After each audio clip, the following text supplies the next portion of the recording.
You're recognized for 5 minutes to present your amendment. Thank you, Mr. Chairman. Boebert Amendment 223 strikes the Civilian Climate Corps. During a time where employers cannot find work, this bill provides $3.5 billion for a new Civilian Climate Corps. There is absolutely no reason to funnel money toward a program like this when so many of our industries are already struggling to find workers. The duties and responsibilities of the CCC are vague and undefined. Whether it was intentional or a result from negligence is unclear. Either way, it should not be allowed. And this, Mr. Chairman, is a problem that I see on a daily basis, traveling my district and other areas where people absolutely cannot find employees to work. Every business that you go to has a help wanted sign. There are 10 million jobs unfulfilled in America right now. So this is completely unnecessary, and I urge adoption of my amendment to my colleagues. Thank you all. I yield. Gentlelady yields. Anyone else seek to be recognized on Amendment 223? Mr. Chairman, I seek recognition in opposition to the amendment. Mr. Neguse, sir, you're recognized for 5. Thank you, Mr. Chairman. Colleagues, I strongly oppose this amendment. I would urge all of my colleagues to vote no. This committee print invests in a robust civilian climate corps that will train the next generation of American land managers, park rangers, stewards of our natural resources. It is a bold investment and a necessary response to the climate crisis, and will prioritize the maintenance and upkeep of public lands. This amendment, as I understand it, would strike literally the entire section, undermining a core component of this committee's vision for investing in the future of our public lands. And I'd be remiss not to just share, just yesterday I spent the day with constituents of mine in Larimer County, northern Colorado, with park rangers, forest supervisors, constituents, scientists, fire chiefs, including fire chiefs from across the state, in Grand County, many other communities that I have the honor of representing. And they made very clear to me, abundantly clear, the desperate need for treatments in our forests, for mitigation, for resiliency, and for folks to be able to come in and do that work. In Colorado, we had 3 of the largest wildfires literally in the history of our entire state, 2 of which happened in my district just 11 months ago. The Cameron Peak Fire and the East Troublesome Fire that ravaged our communities, and tragically, we lost lives during the course of the East Troublesome Fire in particular. This CCC program would invest billions of dollars towards doing this critical mitigation work in our national forests, addressing deferred maintenance in our national parks, causes that I believe that many of my colleagues on both sides of the aisle support. So I would hope that we could get a bipartisan vote against this amendment, and I would certainly urge my colleagues to do the same. And with that, Mr. Chair, I would yield back. Gentleman yields. Anyone else seek to be recognized on this amendment? Yes, the Gosar. Mr. Gosar, sir, you're recognized. Yes, I rise in support of this. And being one that has worked tirelessly in regards to forest mitigation, particularly in the Southwest, we don't need more people. We need people to do their job and actually get the fundamentals in place. With the 4FRI initiative in the chairman in my home state, where we're victims right now, when there's solutions sitting on the table. We don't need people from the civilian corps. We need the people that are in proper places to make those decisions and make them appropriately and make them now. Our forests are burning, and it's because we have neglected them. And putting civilians in place here is just another aberration. We have to make sure that the people that are responsible are held accountable, and that we get this mitigation taken care of and done. For those who talk climate change, you know, this is only to volcanic eruptions. Catastrophic wildfires are one of the most polluting events in our history, into the climate. Heavy metals, carbon monoxide, all sorts of things are put into the atmosphere. So from the standpoint of, getting things right, maybe we ought to address the Forest Service, the Forefront initiatives, these processes where we engage the private sector in scientific things that actually work. I was with the Park Service yesterday, and they acclaimed once again that not cleaning our national forest is a problem waiting to continue to happen. We become victims instead of empowered solution advocates. So I love the gentle lady's amendment because it prioritizes making sure that people that have the responsibility be held accountable. With that, I yield back.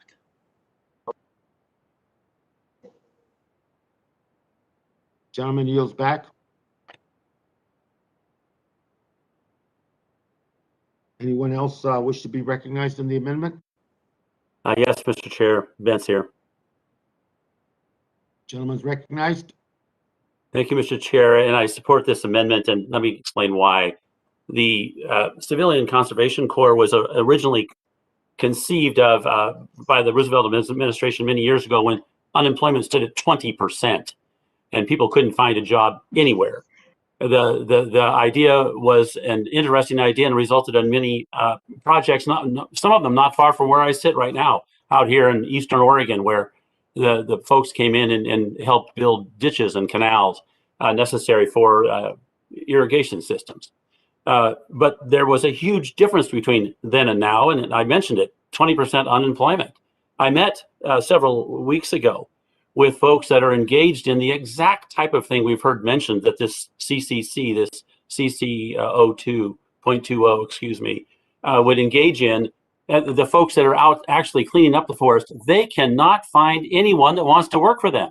They cannot find anybody that actually wants to go out into the hot, smoky, dirty environment and actually do this work, even though they're offering more than the $15 an hour that's suggested in this legislation.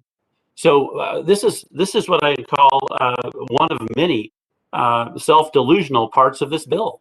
And so why would we think that suddenly people are going to jump at running out and doing really, really, really hard, dirty, dangerous work because we offer them $15 an hour? That's not what's going to happen. That's not where this bill is going to go. And what I see instead is what we saw in the Wall Street Journals. They commented on this concept, which was to say that what we'll have is trained up folks that go around and lecture everybody on how they should act. Well, I'm not inclined to support a program that builds our youth into those who come around to lecture us. Now, perhaps if there was something in here that said, yeah, you actually have to go out and work at it, and I mean work. I've fought fire before. I've planted trees before, and I'll tell you, it's hard work, and that's why nobody's taking those jobs right now, Mr. Chair, and that's why I support this amendment. I urge everybody to vote for it. Thank you. I yield back. Mr. Chairman, Anyone seek to be recognized? Velasquez here. Representative, you're recognized. Thank you, Mr. Chairman. Mr. Chairman, I oppose this amendment because it's a poison pill that is designed to eventually prevent our ability to invest in our country and build back better for those who deserve it most. Today, the scenes of flooding from Ida in my district and across New York City are devastating. There have never been a greater need to build climate resilient infrastructure and to have a strong civilian climate corps. This is a visionary policy that will create a government jobs program, putting a new generation of Americans to work combating the climate crisis. And for that reason, I oppose it. I yield back.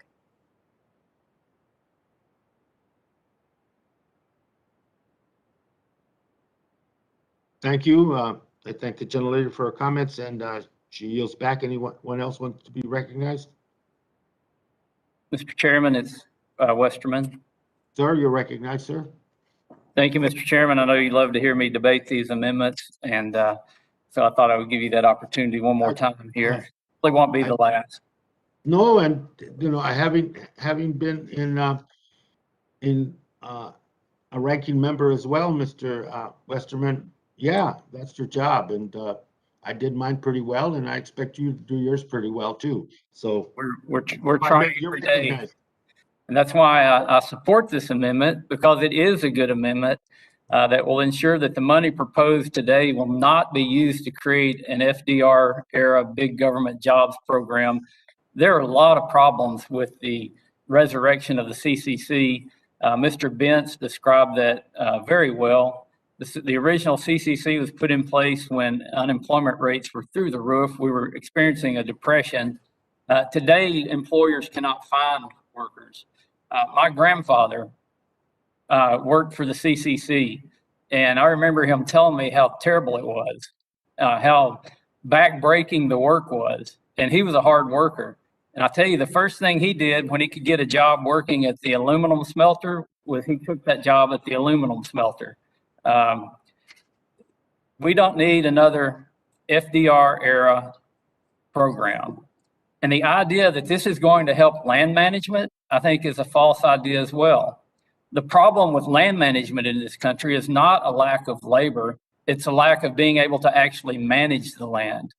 You could create a massive workforce, and I guess you're going to equip them with axes and shovels and rakes to go out and try to fix the inherent problem with the overstocked stands of timber.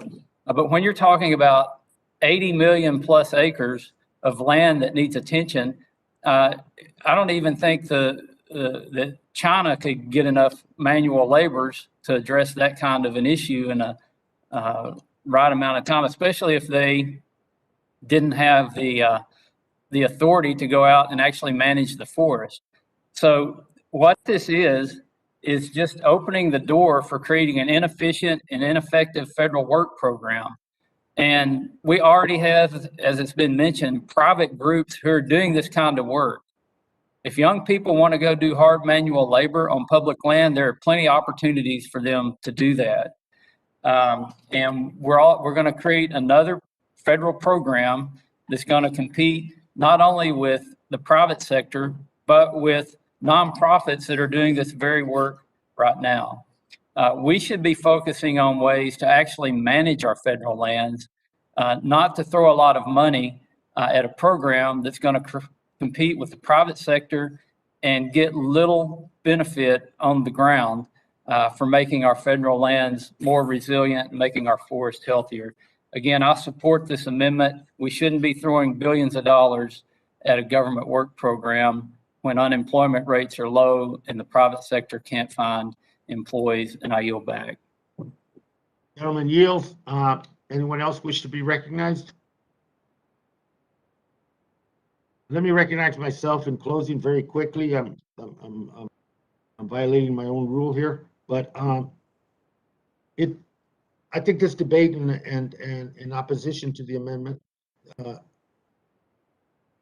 I think it comes down to a couple of things, if I may. It comes down to about rebuilding interior and rebuilding our land management and water responsible agencies within our jurisdiction. And the civilian corps, targeting young people, targeting diversity, and targeting those is not just about brawn. Yes, jobs in these areas require people to get their hands dirty, Mr. Westerman, but it also requires them to know what they're doing. And that is a whole spectrum in the profession. And this is the backfill for the future.